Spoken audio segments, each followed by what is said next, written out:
Today is the day. In this box is the frame I've been waiting on since I signed with Chase.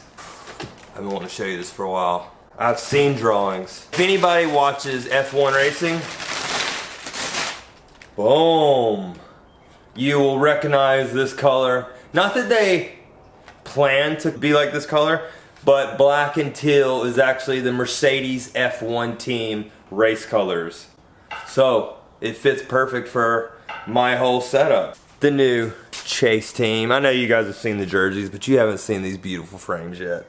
Look at this thing. This is a race bike, without a doubt. In my 25 years of racing BMX, I would have never pictured myself riding such an awesome frame. I'm not even saying this because I'm sponsored by them, obviously, but I'm sure you guys know I'm genuinely stoked to ride for this team, and to get such a high performance bike, God, bikes have come a long way. Anyways, let's get to it. In this box, we have all the parts. I was gonna wait and open this box with you guys so you could see it all as I see it, because I didn't know what was in this package. But when it showed up yesterday afternoon, I was just itching to open it up. I couldn't wait. I've already built the wheels. We'll start with these. So the plan wasn't white. We have Icon rims with the teal logos on the way. They're just not here yet, and we're running out of time leading into Houston. We have a brand new set of the carbon Icon rims with the excess tie spokes. Then we got Onyx hubs. Yes, I know you guys have seen I run profile and other stuff. My dirt jumpers, my mountain bike. That's all profile stuff, but it's Team Chase. Team Chase does Onyx, so we're doing Onyx, which I love these hubs as well. These are great. I actually really love these hubs for racing, and I love my profiles for all my freestyle stuff. I like hearing the hub, but in racing, I do like the instant engagement to get my front pedal exactly where I want it in the gate. And then, if you're kind of coming up on first place, then you're just a little quieter, you know? 20 mil front hub, black excess tie spokes, same as the back. Onyx rear, 20 mil, a little bit extra stiffness. We got the disc mount. So that's our wheels. We're gonna be looking very minty with this teal and white, but you know what? I think I like it. When I opened the box and I saw white parts, I was really kind of on the fence because I didn't know what the white and the teal is gonna look like, but man, that looks like a race car. I like my race bikes being super logoed and have graphics and have a real race look. As you guys can tell, I like matching all my colors. But when it comes to like my freestyle stuff, I like it raw. No logos, straight to the point. So it's cool to have, I can kind of mix both of those passions together when I have dirt jumpers. So I just strip down all the mountain bikes that are raw aluminum, which looks rad, no crazy colors. So you can keep those separate, you know. Next up, we have Icon carbon forks. And the good thing about the Icon, since Icon is under the same umbrella of BRG, which owns Chase and all these other rad brands, when you keep all the brands together, everything is made together, and we get a nice flush look from the forks to the frame. Bars, we have, same as the other bike, 8-inch, 11 bars, black and white logos, 11 brake pack kit. We got the black 11 chain rings.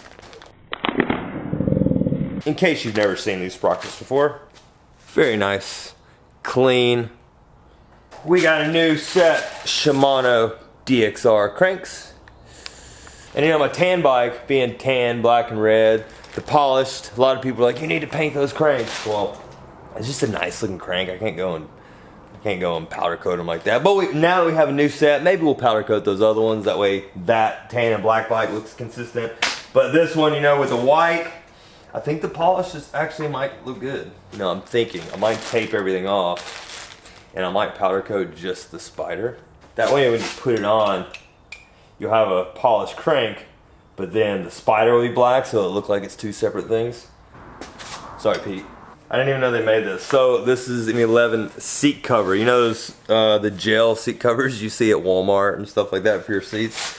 So 11 actually makes one, because they make like a super lightweight pivotal plastic seat. This is the 11 race seat, lightweight, plastic to the point. But when you're cooling down, you got a pad to go on top of it to save your booty. We have some Insight flat pedals, good teeth for good grip. You can never have enough spare pedals. When you have as many bikes as I do, sometimes I have less pedals than I have bikes. 11 stem. This is one of their new stems. It's made to be a top load like this, but you can also flip it over if you want. Make it a drop stem. Number plate hides that kind of stuff anyways. This stem is actually super lightweight. There's a lot of holes cut in it, see? It's like super hollow. New set of Shimano Xtr Brakes. Here we have a water bottle holder just in case, like we get halfway through a lap and we're tired, we need to drink some water, we get some bottles.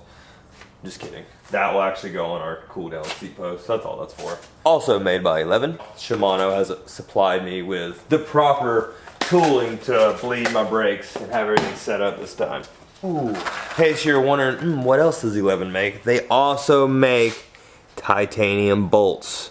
So if you want to get extra dialed on all your little components when you're building the best race bike you can possibly build, we don't use steel bolts. We use tie. And I didn't even know I was getting tie bolts. That's even better. More titanium bolts. Look at that. I didn't even know these existed. Titanium chainring bolts. This bike, this thing is gonna be so sick. Oh, what? More tie bolts? But no, I don't even know what these are for. Look how little those are. These are 11 titanium bolts ODI locks. These are tie bolts for your ODI grips. These are titanium crank bolts for my Shimano DXRs. Everything's titanium. We have the new Connor Fields CF grip. I'm not sure what they're calling it. I should probably know that. But see inside the grips, got the teal on the inside. Carbon fiber look with a teal on the outside. These are Connor's new signature grips. I haven't tried them yet. Obviously, Connor being a teammate, I'm gonna give his a go first, but you know, first impression, I'm pretty into them. They kind of feel like the AG1 grip, the Aaron Gwin grip, but without that little rib that was on them. And that's it. Let's start putting it together. 11 headset. It's nice when you're partnered up with a company that not only makes bikes, but they also have other brands that make all the components to go on the bikes, and it just keeps everything consistent. And you know everything's gonna fit proper. You don't really have to worry about anything like, oh, is this gonna fit this bike, or vice versa. Another thing I really like about these Icon forks is they have like a race built in. You get a new bottom race for your headset and that slides on. You press it on. Well, this one, you don't actually even need that race. The bearing actually goes straight on and sits right on the bottom of the fork. One less moving part to worry about. Oh, just like that. Again, 8-inch, 11 bars. This is actually the flat bend. We have 28 wide, 1 degree up sweep, 5 degree back sweep. A guide to make sure you put your bars exactly where you want them. I'm into that stuff. I like the little detail. All right, what do you guys think? Let's look at it. That white actually works. Throw our Shimano Dxr Cranks in there. So I ride left foot forward where the 11 logo sits upright. So that way if you're riding, and this is my pedal position, we get a photo from this side, you have proper logo placement.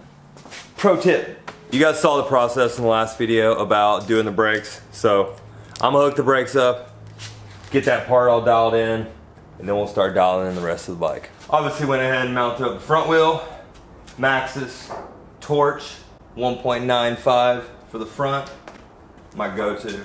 You guys saw my last video, drilled out. We obviously don't want to do that to our carbon frame, but the difference between the aluminum frame and the carbon frame, the aluminum has a hole, you push it through, and hopefully you guide it out the second hole. Well, the carbon frames, never a worry. There's actually an internally routed hose or tube that perfectly guide. So everything goes in and right out the other side, no problem. As the last video, we have the 11 disc pack which gives us everything we need to hook up disc brakes to our bike. This one, you see these little pieces right here? Well, these actually cover up where the V-brake mounts go. So you don't take a mount out, you have just a random hole. You got these nice like covers that go on there. It keeps it all sleek, and then yeah, it looks better. Now that's way better. I can't even believe this is my bike. This is insane. It's raining. Storm stopped. Brakes are on. What do you guys think so far? The dropout is actually pretty cool. One, you have all these measurements, which it shows you exactly your chain state. The middle of your bottom bracket to the middle of the axle.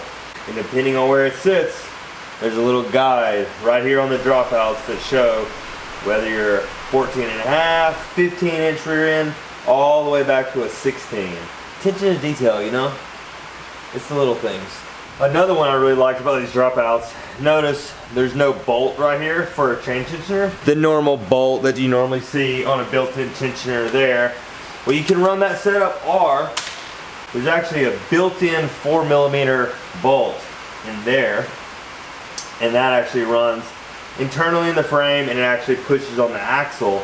So it does the same thing, same purpose, just a little more clean. Here she is. The rain is starting again. So we're gonna have a fresh start in the morning. We'll see you in the morning. Before I pull it off the stand, I wanna show you guys one thing. So I was telling you how the adapter goes in between the hub and the dropout, and then the brake caliper connects to the adapter. Well, there's a pinch bolt that tightens all that together, so once your tensioners are in place, and then your pinch bolt has the adapter bolted on, you actually don't have to move this. Say you have a flat tire or something, just unbolt the axle, pull the axle out, and the wheel actually drops straight out of the bike like that, which is super convenient. So now I don't have to adjust the brakes. So now when I want to put everything back on, the wheel just slides right back in place. So we just throw the axle back in. Then our chain tensioners have never moved, our brakes have never moved. So you just push this back in place and you're back in action. All right. Oh my God, this thing's light. Here she is, dialed, ready to go. Here they are, both together. We got the aluminum RSP 4.0 chase and the brand new ACT 1.2 carbon chase race bike.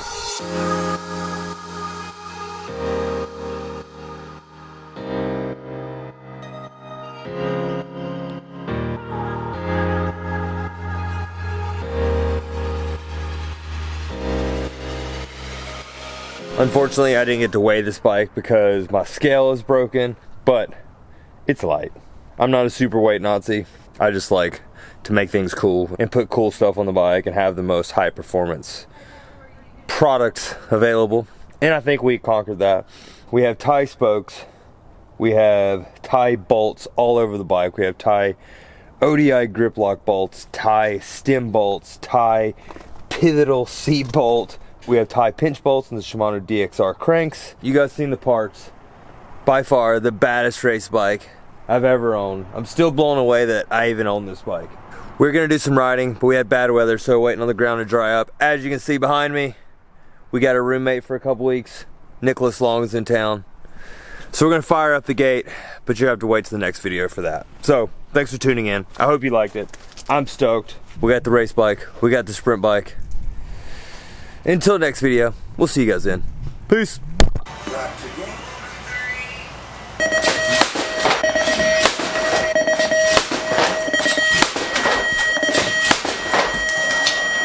Ooh, that looks spicy.